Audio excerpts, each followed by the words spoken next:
puts us at 82, 49, and 8 on the season, hitting at a 62.5% clip. Back-to-back golden boots. That's 3 in a row for me.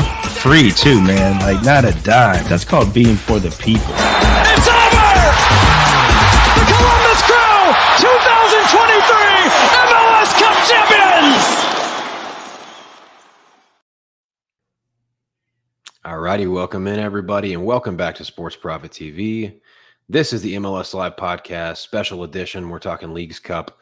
This time it's round of 32. We covered everybody, all of our viewers through the group stage. Didn't do an official show last week, but we did do a Spaces on Twitter. Gave out mostly winners. I went back and listened through it, and it was actually a very productive, good Spaces. It's a shame that we weren't able to do a show. But hopefully, you know, a lot of folks were able to tune in.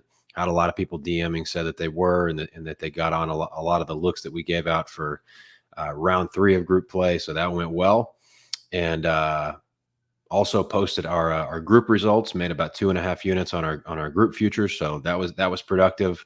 And yeah, we're back. We're back for a round of 32 knockout rounds, and this is where it gets fun.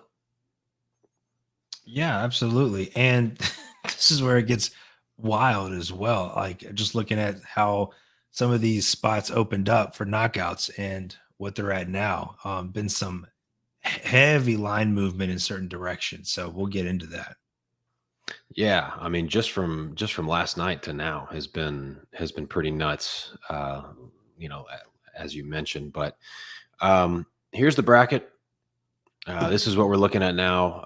It's still got the groups displayed up there, but obviously, you know, we have whittled it down from the 37 teams or whatever it was, something like that. And we're down to 16, right? So Columbus and Club America, they had a bye. 32.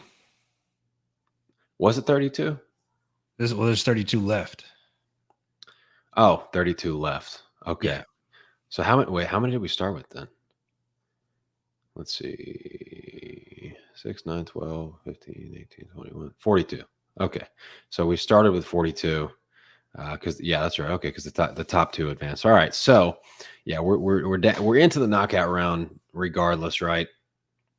Despite my poor efforts at math. But yeah, like you said, this is where it gets fun. Gave out some outright futures, although the outright futures on the show, I did send out some outright futures to clients. The outright futures that we gave on the show, we did clarify, we're just kind of throwing those out. Those are not going to be tracked. Even if we end up picking the winner, the outright futures will not be tracked on the show, just because you kind of have to put a plan in place. And with Garrett and I, you know, kind of giving out some similar, some different parts of the bracket, it just didn't make sense to track those. But, you know, like I said, the group play went really well. We're down to 32 now. And first kind of like glance at this bracket, which we talked about before, because we knew where the groups were going to feed into, right? I'm looking at the top right off the bat is a very winnable quadrant. Which is nice because I think we both have some Cruz Azul action. We knew. I think we thought Cruz Azul had a good chance to get out of groups and get into this bracket. And really, no matter how it shook out, we liked how that top bracket was going to end up.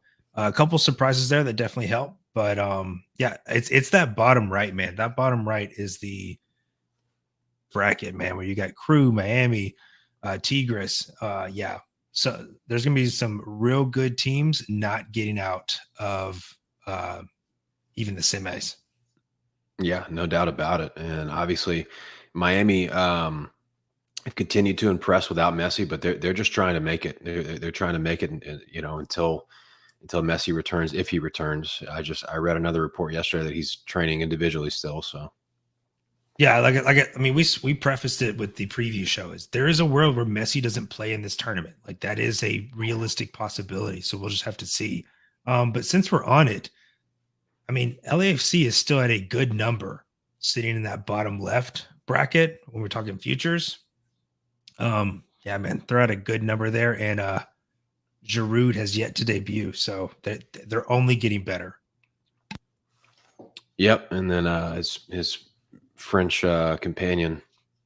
He's also Griezmann supposed to be coming in too. Probably not in League's Cup, right? We don't know if he's coming this summer or when he's coming. The winter, like there are chances he comes in the summer, but I mean the window closes in roughly a week. Okay, so So that's got to get done if it's going to get done. yeah, and they've got to make some roster adjustments to bring him in. He'll come in as a DP, and they got to move some guys. We'll see if it can get done, but there is just more smoke around. At some point, Griezmann will be coming to LAFC, is what it sounds like. Maybe Cool. summer, but at some point. All right. We'll get right into it then. Originally, and again, I'll just let you cover it because we just talked about line movement and why this play kind of ended up changing up from the original, right? So yeah, my original idea was just to have 2 straight plays here in Necaxa draw no bet. It was plus money when it opened, and Philly team total over 1.5 as they are going to host Montreal. Both those got steamed. Necaxa's like minus 155 to 170, depending on the book. Philly team total is all the way up to minus 170 at places. And so now I'm just putting them together because it's 2 spots that I really like. I would have had action to either one of these straight if they were still in my price range. And so I'm just going to put them together and get a nice plus 161 parlay. That's going to be a theme for me for these knockouts, is like a lot of the spots I liked have now moved out of playable range for straight bets for me. And so, yeah, we're going to parlay these together, hopefully get it off to a nice start with a nice plus 161. But you can take team total whenever Montreal's on the road. Like that's just an automatic play. The fact that it was playable to begin with, even though I'm not super high on the Philly attack anymore, was very interesting to me. And of course, now it's been steamed out.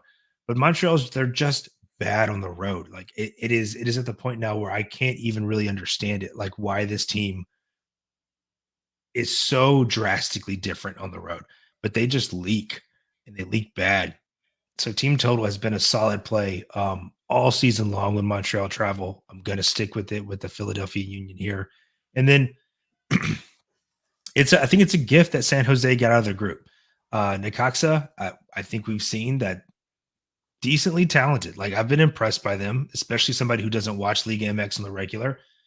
And so, yeah, I'm down to fade San Jose whenever. I don't think San Jose is a good team. I think they were lucky to get out of the group. And so I will, draw no bet here. It's going to get some protection. I'm not taking that money line, especially because it's important to note San Jose opened up as like plus 135 favorites. They've now moved past plus 200. Like the money has just poured in on Necaxa.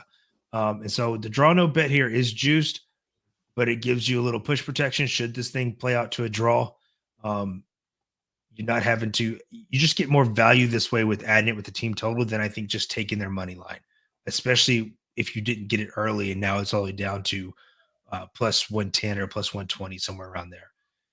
So yeah, I mean, I'm just picking on 2 bad teams in their given scenarios here. Yep, I'm cool with that. The thing about Necaxa, you kind of mentioned it. They're not super talented. They're not Club America or Monterrey, who's not even in the competition anymore. But they're not. They're a middle of the table type talent in MX, which is still talent. They still have talent. But the thing about it is that I actually like about this team, and we saw it last year in MX, is they play as a team, and they are committed to what they're doing. And this is the kind of team that could actually make a little noise, just because they may care more about this tournament than some of those bigger MX teams that are already out, right? And they're not Mazatlan, they're not bottom of the barrel MX, so they're talented enough to get some good results.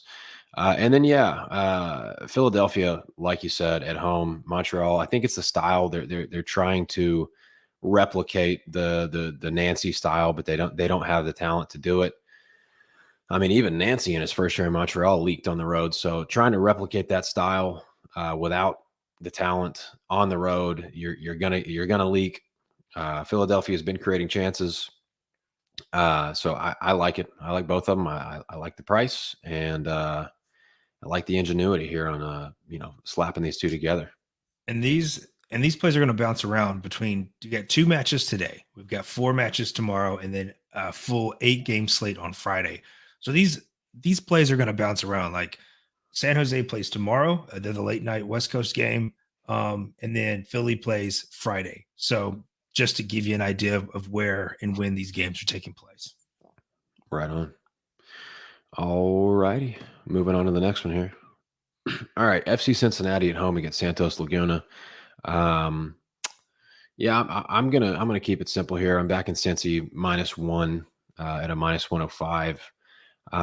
This is more about fading Santos because I think it's pretty wild that they're even still in this competition, given they can't even sniff goals. Like they're not even close. Like their chance creation is hilarious. They got here by losing 3-0 to DC United, and then taking a 0-0 to penalties and winning on penalties at Atlanta. Right. So this Santos team has scored 1 goal dating back to 1, 2, 3, 4, 5, 6, 7, 8, 9. They've scored 1 goal in their last 9 games.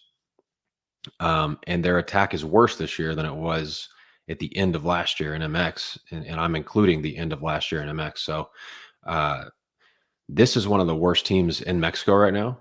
They're really young. They don't have they went to La Liga and got Anthony Lozano, who, he's okay, but like he's not going to totally fix your attack by himself, especially without service. And the team is just not there around him. Obviously Cincinnati, and the reason I say this is more of a fade on Santos is because obviously Cincinnati is not at full strength.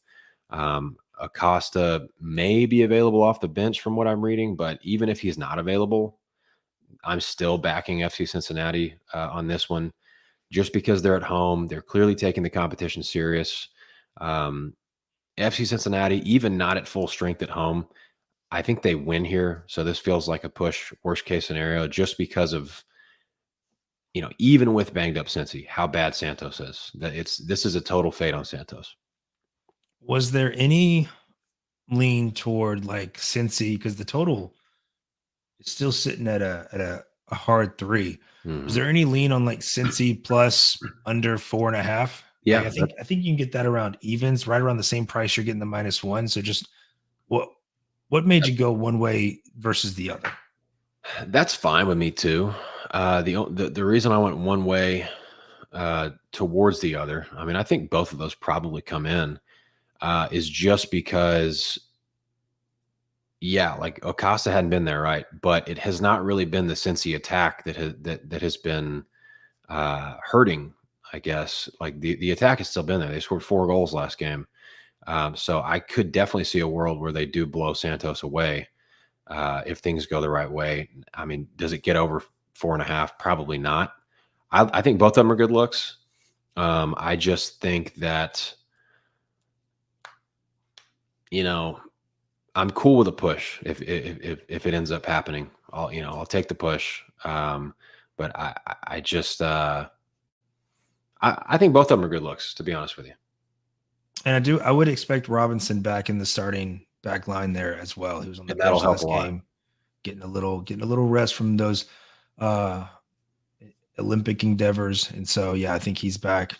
I think there's a chance Acosta's on the bench. I don't know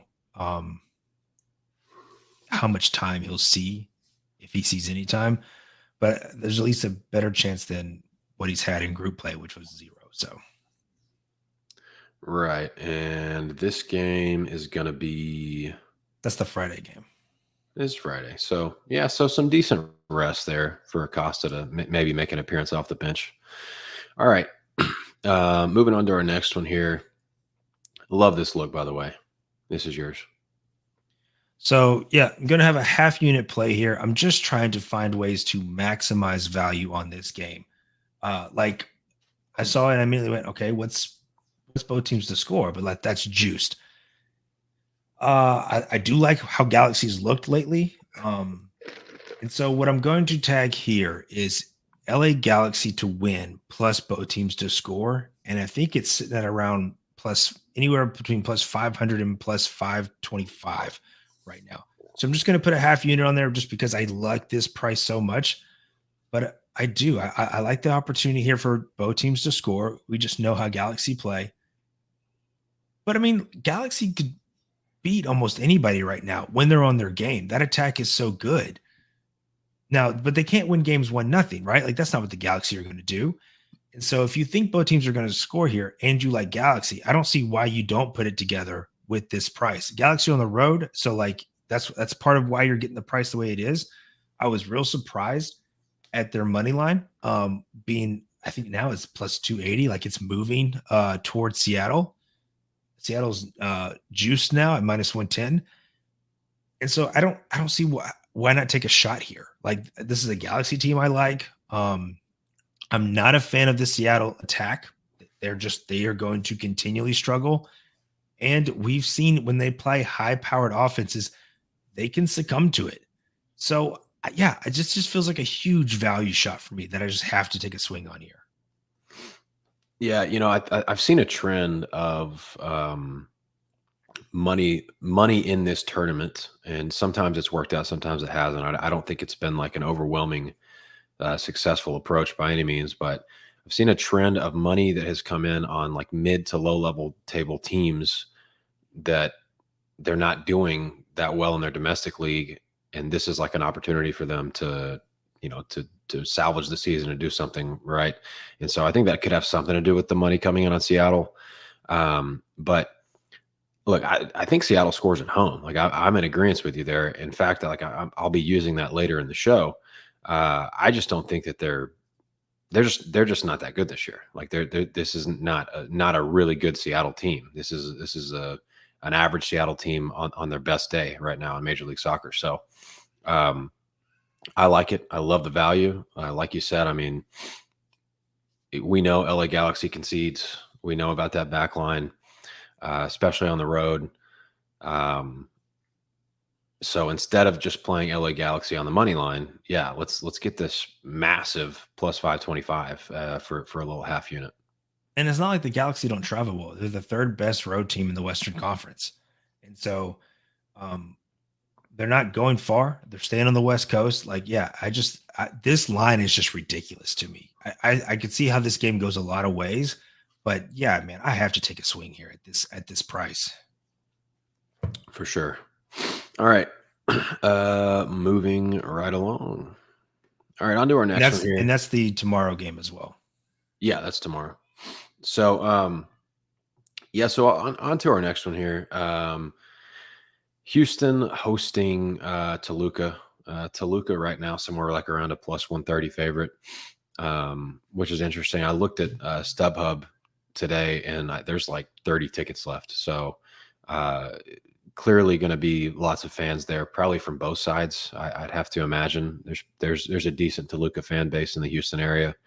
I'm just riding this one again. And look, I want to say this play, there's a lot of vibes going into this play, right? Like there's a lot of vibes taken into consideration. There are some things I don't love about the spot. I don't love the heat because it's going to be 99. It's going to be humid. Houston is not a bad defensive team at all, right? But I'm just riding this one. This is one that has made me money so far. And I'm really, really high on the Toluca attack. I think, I said it the other day that this is the best attack in Mexico right now. I don't think this is as tough as a spot necessarily as like, for example, like Pumas going to Vancouver is like it's going to be such a weird trip for a team in Mexico, something like that. They're still kind of in their comfort zone playing in Houston. They're going to have plenty of fans there. Yeah, it's going to be hot, but this is a knockout game, right? There won't be any rotation. This will be the strongest Toluca lineup possible, which has looked great so far. And this is also a game. Look, we've seen Houston concede early in games. Like if Houston's in control of games, that defense stays intact, right? If they not get one knocked in early and then it's off to the races, we have seen teams drop 3 or 4 goals on Houston. So I think they're relentless. Like these guys love the system, love the way they play. They're not going to let up. Even if it's 1-0, they're not letting up, right? So, yeah, plus money again on Toluca team total. I'm riding it again. What's wild is like Houston historically has been very good at home, and they're just not this season. They've only won 4 of the 11 home games they've had. To be fair, they've only lost 2, a ton of draws there. But yeah, man, they're not as strong as you would expect a Houston team to be at home. I'm almost curious how Houston plays here because I don't think it's going to be an even fan base. I think you're going to be 60-40 Toluca, if not better. And so Houston's going to be in their own building, and I think it's going to feel kind of like an away game.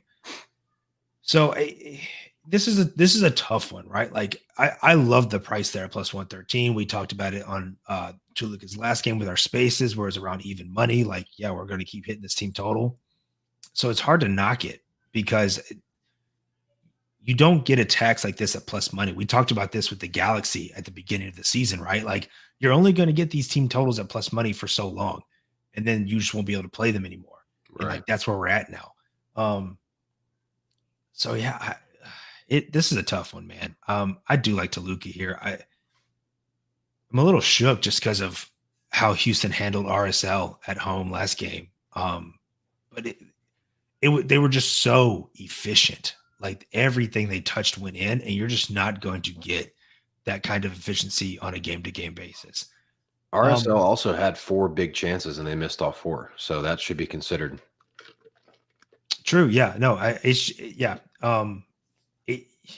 If you're getting the uber efficient Houston side, anyone's in trouble. But there's just no way for them to maintain that efficiency. It's just not viable. And so yeah, I like Toluca here. I think this is going to feel more like a home game for Toluca. So yeah, it's hard to knock that price, man. That's a good price for that attack. Yeah, and I don't think there's anything funky about the prices necessarily. Like, well, why is their team total at plus money? Like this is you have an MX team playing in an MLS building being favored once again, right? So that's telling in itself. But all right, let's keep it moving. All right, up to Ohio we go. Yep. So this is me with the Crew. I'm gonna have exposure to the Crew quite a bit this round, and I'm just taking their money line plus over 1.5. The money line's juiced, so I'm not taking it straight up. It has come down a little bit. I just don't know where it'll be in my playable range or not come kickoff. However, we talked about Sporting KC overs, right? Like they just over 2.5 is just all the time automatic. Just play it.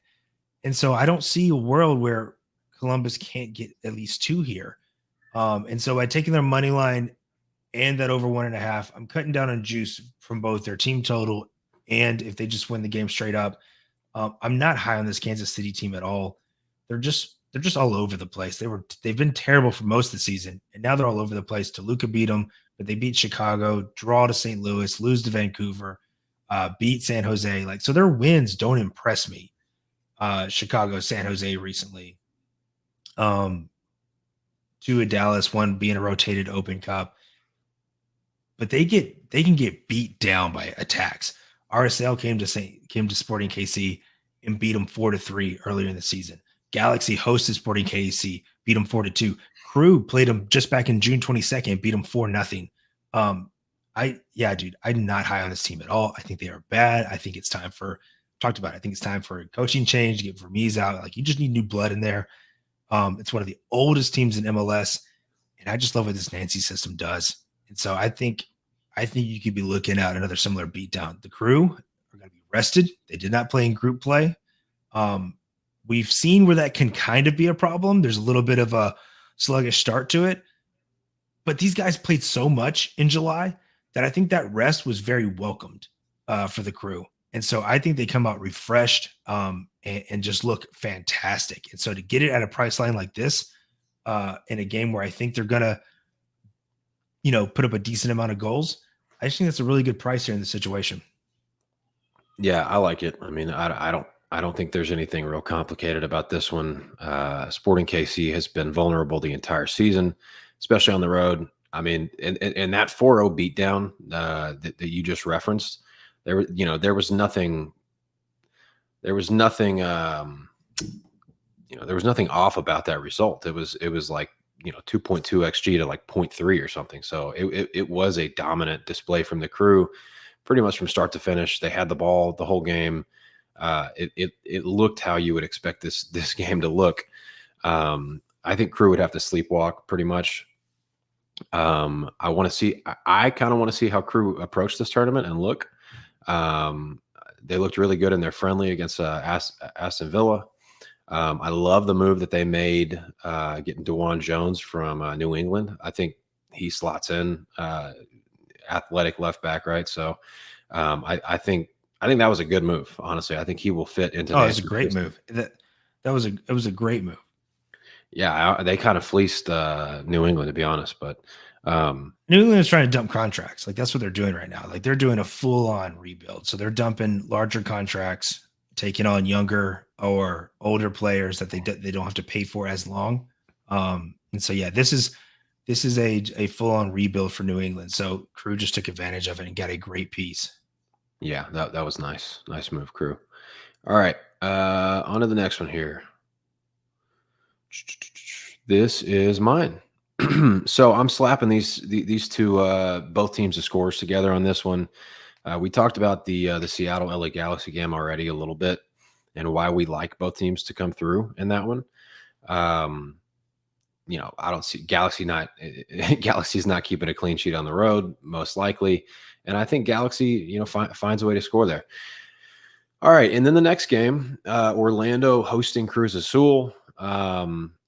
Orlando has clearly taken this competition seriously. The attack has looked really good, despite not having their strikers healthy. Duncan McGuire did play 30 minutes off the bench last match, so that's nice. It would be nice to see him out there starting. And then Cruz Azul, they found a way to qualify, right? This is a team that they passed the eye test in every single facet on the first two games that I watched Cruz Azul play. Looked really, really good. But they hit the post probably 5 times in the first two games. Those are going to start falling at some point. Giacomakis is going to have to, his shots are going to start going in. He's looked a little bit off through 2 games. But as a whole, Cruz Azul has looked really good and really, really dangerous. Orlando City has not been, the defensive stalwart that teams, folks were really expecting going into the season. So they can concede. Going to have plenty of Cruz Azul fans in Orlando.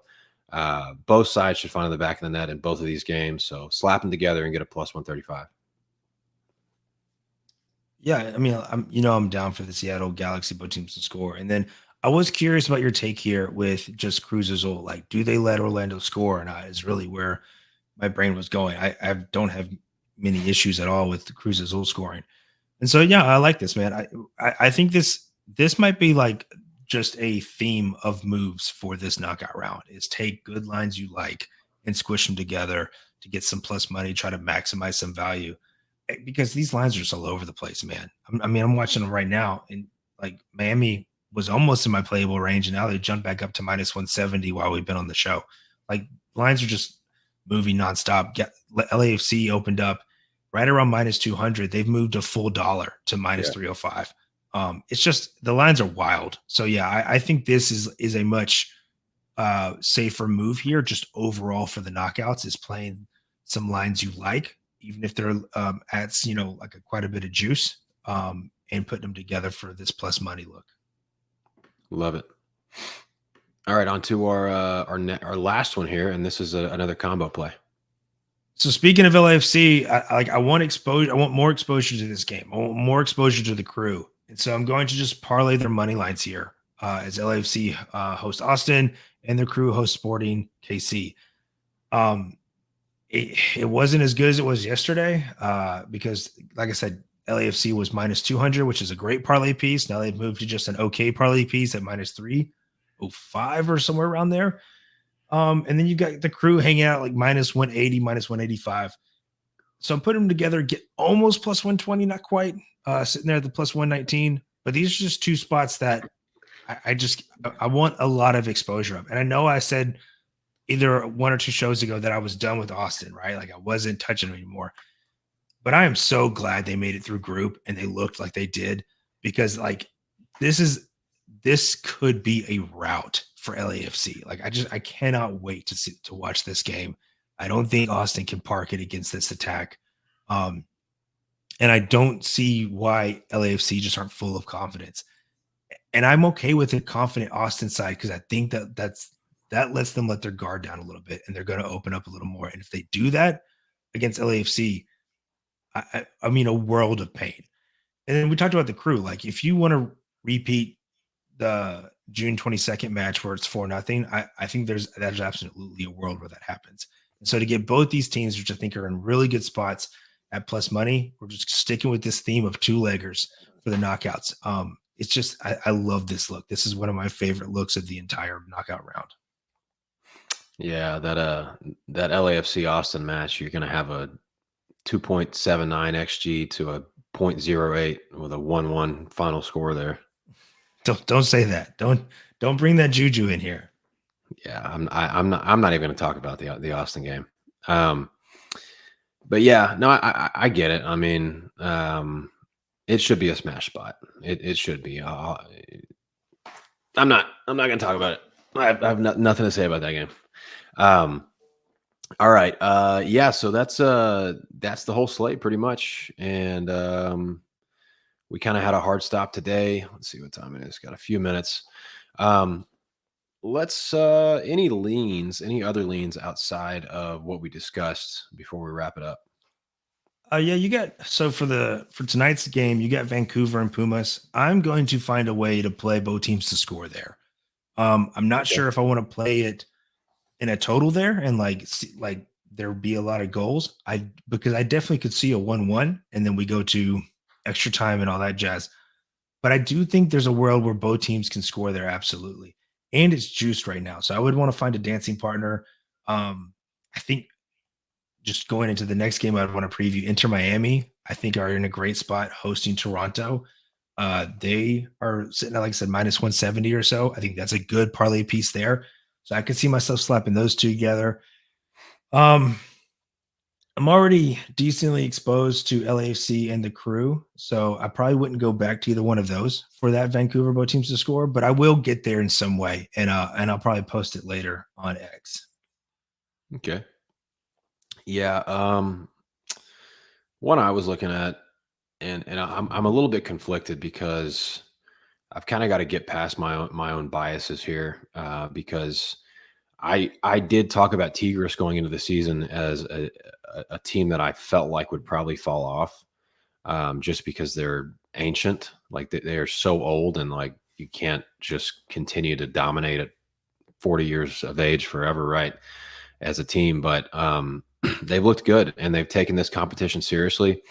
Pachuca looks like they are, we had Sebastian Salazar on the show to preview Leagues Cup, and he talked about how there were rumors and kind of through the grapevine coming out about Pachuca that the players were tired, and their coach, the Pachuca head coach, is a very no nonsense guy, right? Like he's been known for that, and he's Guillermo Almada, the Uruguayan head coach.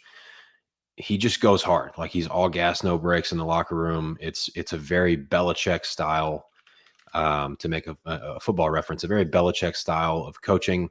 And that works for a while, right? Like they won CONCACAF.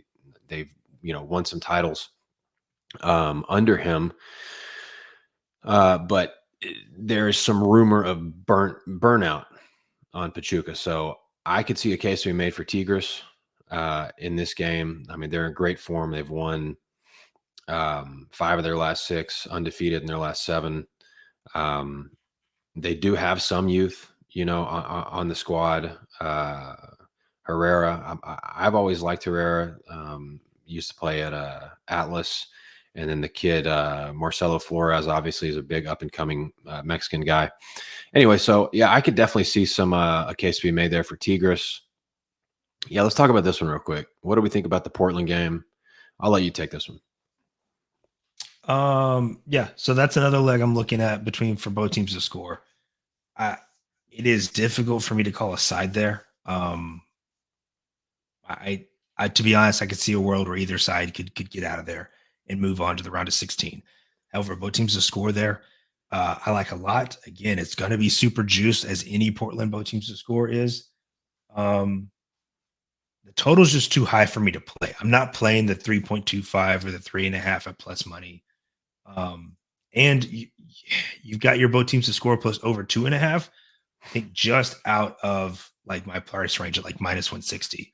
So what I'm looking to do there, that's another spot where maybe I throw Vancouver both teams to score in, and just match it with St. Louis both teams to score. But that is the parlay piece I'm looking to take away from that game and throw it somewhere else where I like. Yo, did we just get lines for DC United and Mazatlan? Minus 120 DC United. Oh. I think I'm just honestly stick with what I've been doing this tournament, and it's Benteke anytime, man. None of these Liga MX sides have ever seen a guy like Benteke.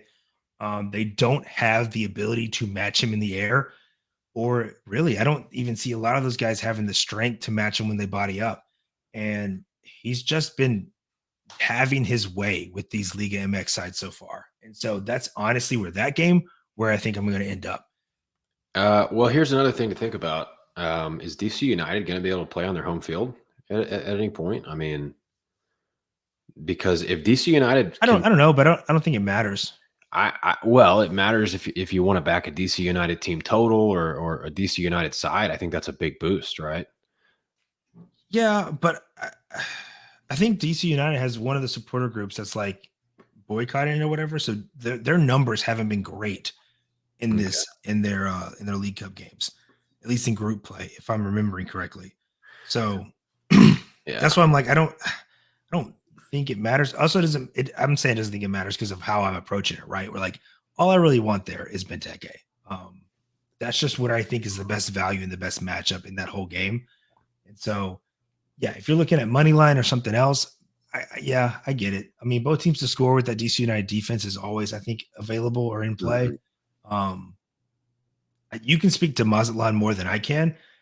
I wasn't super impressed by them watching them in the group, but they were also in the worst group in Leagues Cup. So I don't really know what that says, right? Like, are they bad because they didn't look good?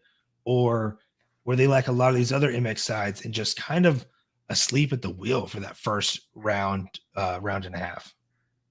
Yeah, they're not great, to be honest with you. I mean, I think they care about this competition. They're definitely giving it their all.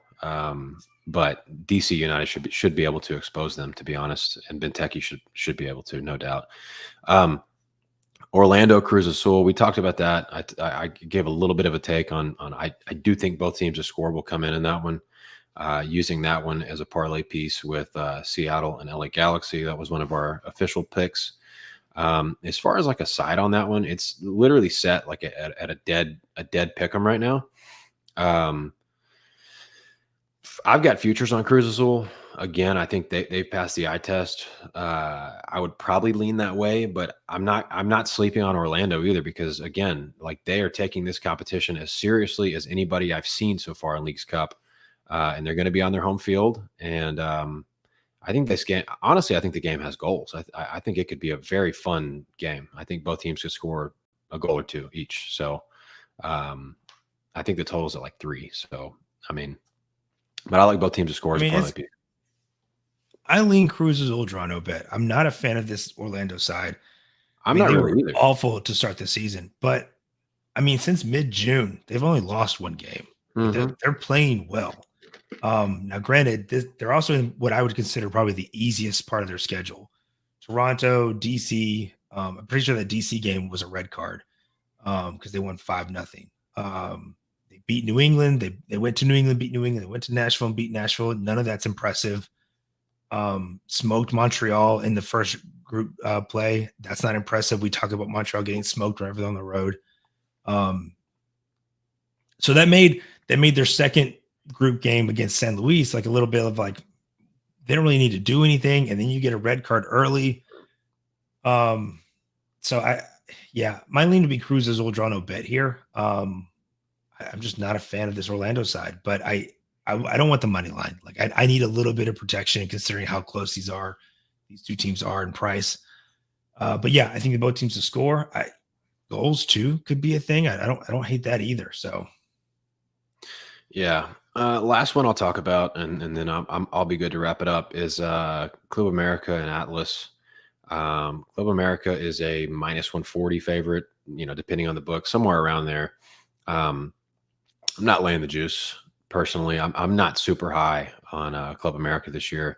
I mean, they always have the capability to get their stuff together and add some pieces down the road. And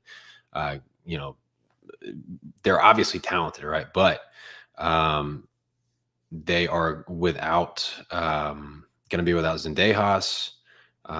They lost Quinones to, I think, Saudi Arabia, who was one of their best forwards last year. Lost, I think, Fidalgo. No. Who was it? They lost, Salvador Reyes. Went to Leon. So they lost a lot of key pieces and haven't really replaced them yet. And then they're also banged up on top of that. Would help to get Valdez back, the Chilean number 10. But Atlas has been scrappy. I'm not super high on Atlas either, but I'm not laying juice with Club America, who's been playing friendlies, and they've been playing Chelsea and Aston Villa, and now they're going to come back and play Club Atlas in Leagues Cup. No way to know if Club America takes this game seriously. And that's the lowest total of the whole knockout round is that game sitting at, it's, if money keeps coming, it's about to drop to 2.25. Yep. And I get it. I mean, that probably has something to say with, say about Club America's motivations here. It might be a kick the can game for the first half, right? I mean, at 2.5, I do like the under there. Yeah, me too. And even a parlay piece, if you could get a 3.5 at, -300 or so, it's probably way higher than that. But all right, cool. Well, that's all I got. Thanks for everybody for joining us. If you're still watching, like the video, make sure you subscribe. Make sure you're following us on Twitter at MLSLIVE Podcast. This was obviously a kind of a special edition. I actually kind of like the morning slot, to be honest with you. I think it was fun. I enjoy the show, morning or evening, always fun to do it. But just thanks for tuning in, and hope everybody's action goes well. Anything from you, Garrett? No, just remember we got 2 games kicking off tonight. That's why we did an early session, waiting on some lines to get out, and then lines are moving quickly. So if you lack a spot or if there's plays you want to get in on, I would get on them sooner rather than later just because of how this line is moving. But regardless of that, best of luck to whatever you're on this weekend. And as always, thanks for tuning in, guys. We'll see you guys next week.